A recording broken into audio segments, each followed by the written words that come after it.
हमारी लुटीशिया जब अपने भाइयों और अपने फादर से पूछती है ना, आप लोग सच में कोई ऐसा प्लान तो नहीं बना रहे जिसकी वजह से वहां कोई भी मेरे पास ना आ सके, तो तब कमरे में बिल्कुल खामोशी थी। सारे के सारे बिल्कुल खामोश थे, कोई कुछ बोल ही नहीं पाता, क्योंकि असल में उनका यही मकसद था ना, वो यही चाहते थे कि कोई भी लुलू के पास ना आए। तो तभी एरिस आगे होता है, वो कहता है लेकिन ऐसा कैसे हो सकता है, हमारी छोटी बहन। और तब वो तो चमक रहा था। हमारी लुटीशिया तो अपनी आंखें बंद करने लगती है, वो कहती है इससे तो रोशनी आ रही है, ये तो बिल्कुल एक एंजल लग रहा है, जैसे हेवन से उतरा हो, ये तो हाइब्रिड नहीं लगता, ये तो प्योर ब्लड लगता है।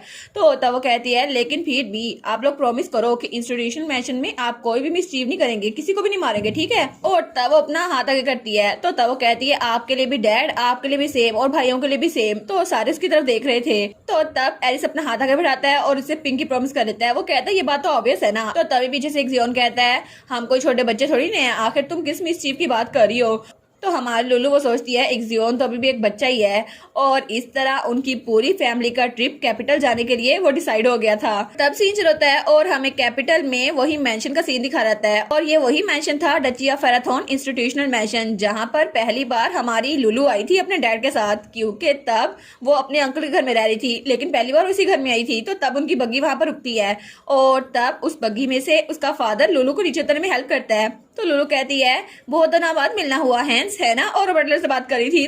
तो बटलर तो बहुत ज्यादा खुश था। वो कहता है लिटिल मिस, मैं तो आपको दोबारा देखकर बहुत ही ज्यादा खुश हो गया। उस बेचारे के तो आंसू नहीं रुक रहे थे। और वो बेचारा हमारे लुलू को देख के कहता है आप तो काफी ज्यादा बड़ी हो गई ना, 5 साल हो गए हैं, आपको देखकर तो मुझे नॉस्टैल्जिया हो रहा है, सच में आप तो बहुत ज्यादा बड़ी हो गई हैं। तो वो कहती है हाँ फिक्र ना करो।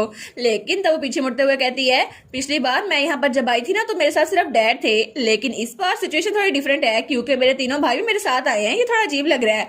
और तब उसके तीनों भाई जो कि बहुत ही ज्यादा हैंडसम थे, वो लोग भी बग्गी से नीचे उतरते हैं।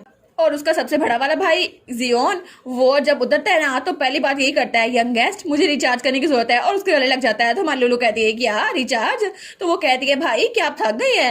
तो पीछे से जियोन को तो बड़ा गुस्सा आ रहा था और एरिस को तो गुस्सा आ रहा था, लेकिन वो शो नहीं कर रहा था। तो जियोन कहता है ये ब्रैट ये फिर से वही करने लग गया है, और मैंने इसको कहा भी था, बग्गी में भी इसने लुलू को हमारे पास नहीं बैठने दिया, उसको अपनी गोद में बिठाई रखा, और डैड भी अकेले बैठे हुए थे, लेकिन अभी भी ये वही कर रहा है। और हमें बग्गी का सीन दिखा रहता है जहाँ पे लुलू किसी रैबिट की तरह अपने भाई की गोद में बैठी हुई थी, और वो एनिमल थेरेपी थी, लेकिन तीनों का ऑरा बिल्कुल खतरनाक लग रहा था, क्योंकि लुलू तो अपने बड़े भाई के साथ बैठी थी ना। लेकिन जियोन उनकी बात को इग्नोर करता है और वो कहता है अब मेरी सबसे छोटी बहन यहाँ पर है ना, तो ये जगह बहुत अच्छी लग रही है, मैं यहाँ पे रह सकता हूँ। तो पीछे से जियोन कहता है देखा ये अभी भी मुझे इग्नोर किए जा रहा है। तो तब हमारी लुलू को स्माइल करती है, वो सोचती है कितना अच्छा हुआ ना, मैं यहाँ आने से पहले बहुत ज्यादा फिक्रमंद थी कि यहाँ पर आके तीनों सही से रह नहीं पाएंगे, और मुझे बहुत ज्यादा डर था, और स्पेशली जियोन के बारे में, क्योंकि उसका माना अब्रप्ट होता रहता है। लेकिन मुझे बहुत खुशी है कि ये तीनों यहाँ पे आराम से रह रहे हैं और इनकी प्रोग्रेस भी अच्छी हो रही है। लेकिन एक जियोन, उसका तो बस नहीं चल रहा था जियोन का गला दबा दे। और एरिस वो तो स्माइल कर रहा था, लेकिन दिल में उसका भी यही ख्याल था।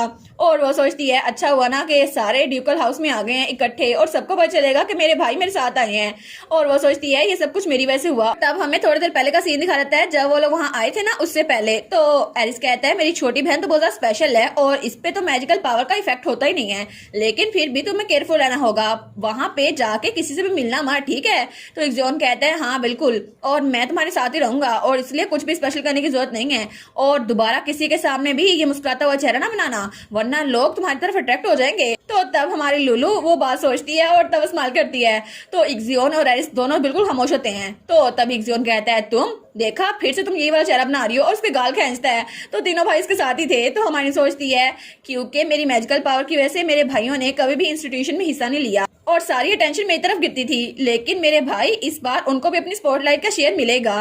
तो तब वो बटर से कहती है हैंस मेरा रूम किधर है। तो वो कहता है आपका रूम वही वाला है जहाँ पहले ठहरी थी, और मैंने उसको रीडेकोरेट कर दिया है आपके टेस्ट के मुताबिक लिटिल मिस। तो वो कहती है सच्ची।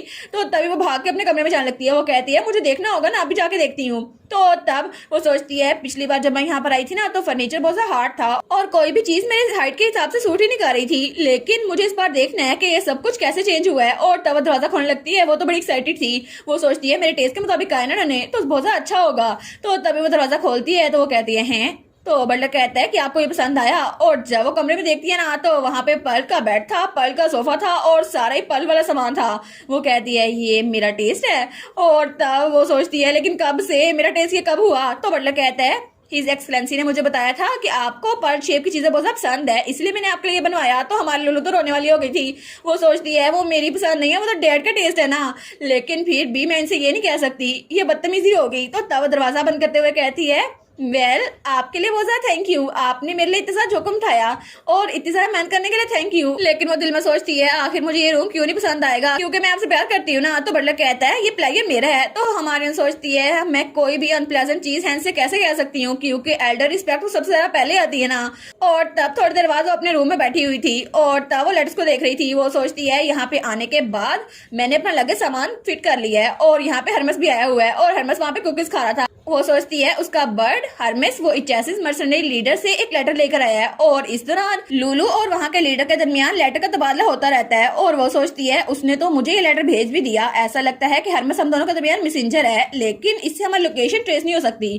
तो तब वो लेटर पढ़ती है। वो सोचती है लेकिन इसकी समरी तो यही है ना कि उसने कहा कि हम मिल सकते हैं और उसने वहाँ पे लिखा हुआ था कि शेरीन फ्लावर्स वो सारे के सारे गैदर हो गए हैं। वो कहती है इतनी जल्दी, लेकिन उस मॉन्स्टर को क्या हुआ, क्या उन्होंने उसको हरा दिया, वो भी इतनी जल्दी। लगता है कि ये आदमी तो कुछ ज्यादा ही अच्छा है अपने काम में। और तब वो कहती है ठीक है मुझे भी रिप्लाई लिखना होगा। और तब उसने थोड़ी देर में रिप्लाई कंप्लीट कर लिया था। तो वो हरमिस को वो लेटर पकड़ाती है। वो कहती है ठीक है अब मैंने लेटर लिख दिया है, आराम से जाना ठीक है। और तब उस बर्ड को उड़ाती है और हमारे लिए तो बड़ी खुश थी कि मेरा काम भी बड़ा अच्छा चल रहा है। और तभी वो हरमिस वो बर्ड वो हवा में गायब हो जाता है। लेकिन तभी दरवाजा खुलता है और वहां पे एक जियोन आता है। वो कहता है कॉटन बॉल जल्दी करो जल्दी चलते हैं। वो कहती है एक जियोन में तुम्हें कहा ना नौकर के आया करो। वो कहता है कोई बात नहीं मैं तुम्हारा भाई हूँ।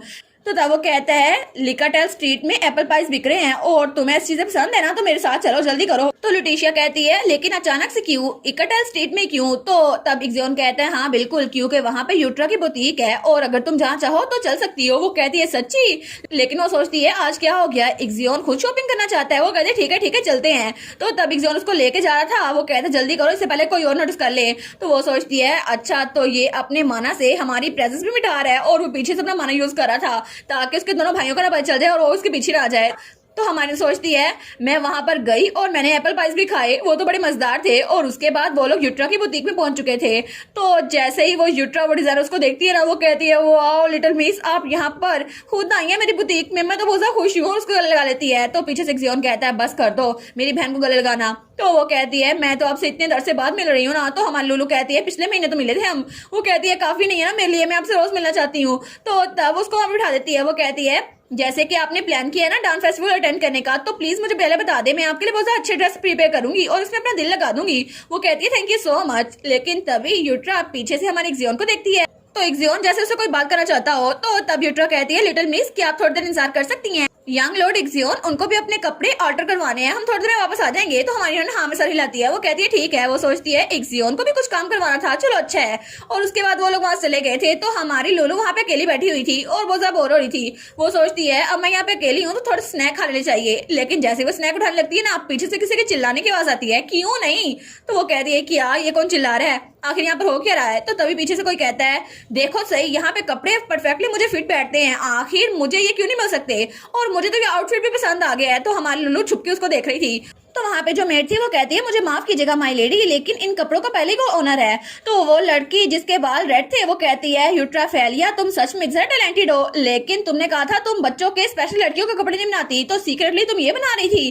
तो हमारी लोलू वहां पर देखती है तो वहां पे कोई और भी खड़ा था। वो कहती है ये तो जाने पहचान लग रही है ना। लेकिन तभी वो लड़की पीछे होती है। तो वो कहती है क्या क्लैटी, और वो हमारी हीरोइन की कजन थी जिस अंकल के घर में वो रहती थी ना, उसकी बेटी, जो कि पहले बहुत ही ज्यादा इवल थी और उसने हमारी हीरोइन को बहुत ज्यादा परेशान किया था। लेकिन अब क्या पता वो अच्छी बन गई हो या फिर नहीं, देखना होगा। और इसी के साथ ये वाला पार्ट यहीं पर ख़त्म। तो आप लोग बताइएगा आप लोग को ये पार्ट कैसा लगा और वीडियो को लाइक और चैनल को सब्सक्राइब लाजमी कीजिएगा। बाकी वीडियोस का लिंक भी स्क्रीन पर नज़र आ रहा होगा तो काइंडली उनको भी चेकआउट कर ले। और thank you so much for watching my videos. Stay safe, bye bye.